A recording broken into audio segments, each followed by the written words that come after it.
ഈ ആധുനിക കാലഘട്ടത്തിൽ പൗരോഹിത്യത്തിലേക്കുള്ള ദൈവവിളികളൊക്കെ കുറഞ്ഞു വരുന്ന ഈ കാലഘട്ടത്തിൽ ഒരു കാര്യം പറയാൻ ഞാൻ ആഗ്രഹിക്കുകയാണ്. ക്രിസ്തുവിൻ്റെ പൗരോഹിത്യം അന്നും ഇന്നും ഏറ്റവും ശ്രേഷ്ഠമായിട്ടുള്ള പൗരോഹിത്യം തന്നെയാണ്.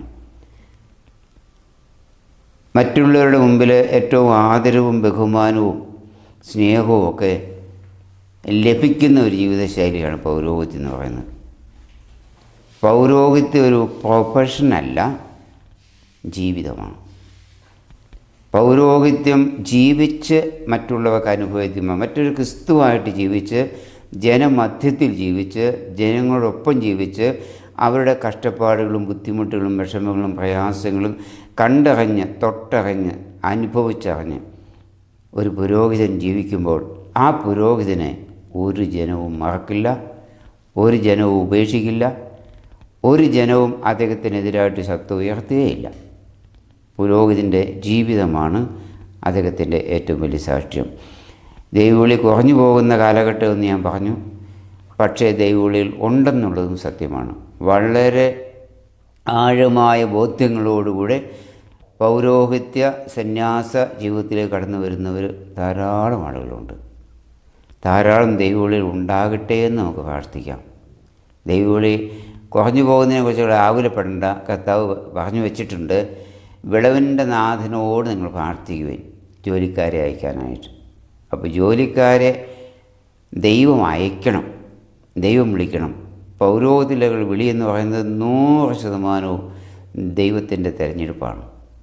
നമ്മുടെ ആഗ്രഹം അനുസരിച്ച് ഒരിക്കലും നടക്കില്ല. കാരണം എന്നേക്കാളും നല്ലവരും വിശുദ്ധരും കഴിവുള്ളവരും സാമർഥ്യമുള്ളവരും ഒക്കെ എൻ്റെ കൂട്ടത്തിലുണ്ടായിരുന്നു സെമിനാരികളിൽ. പക്ഷെ അവരെല്ലാം ഓരോ കാലഘട്ടങ്ങളിൽ വിട്ടുപോയി.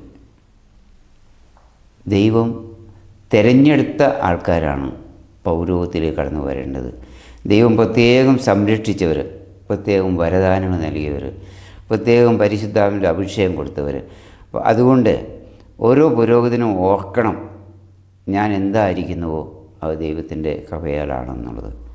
ഈ കാലഘട്ടത്തിലെ പുരോഹിതരോട് എനിക്ക് പറയാനുള്ള ഇതാണ്, നിങ്ങൾ സ്വീകരിച്ചിരിക്കുന്ന പൗരോഹിത്യത്തെ എന്നും ആദരിക്കുക, എന്നും ബഹുമാനിക്കുക, എന്നും സ്നേഹിക്കുക, അതിനുവേണ്ടി മാത്രം ജീവിക്കുക. പൗരോഹിത്യത്തിൽ ക്രിസ്തുവിൻ്റെ സാന്നിധ്യമായിട്ട് മാറാൻ, ജനങ്ങൾക്ക് അച്ഛനിൽ ക്രിസ്തുവിനെ കണ്ടെത്തുവാൻ, അറിയുവാൻ, മനസ്സിലാക്കുവാൻ, അനുഭവിച്ചറിയാനുള്ള വേദി കൊടുക്കുക. ധാരാളം ദൈവവിളികൾ നമുക്കുണ്ടാകും. നല്ല വൈദികർ ധാരാളം നമ്മുടെ സഭയിലുണ്ട്. ധാരാളം വൈദികർ സഭയ്ക്ക് വേണ്ടി കഷ്ടപ്പെടുന്നവരും ബുദ്ധിമുട്ടുന്നവരും സഹിക്കുന്നവരൊക്കെ ഉണ്ട്. അവരെല്ലാം പരിശുദ്ധാത്മാവിൻ്റെ അഭിഷേകം കൊണ്ട് നിറയട്ടെ എന്ന് ഞാൻ പ്രാർത്ഥിക്കുകയാണ്. ധാരാളം ദൈവവിളി ഉണ്ടാകാനായിട്ട് ദൈവം ഇടയാക്കട്ടെ എന്നും പ്രാർത്ഥിക്കുന്നു.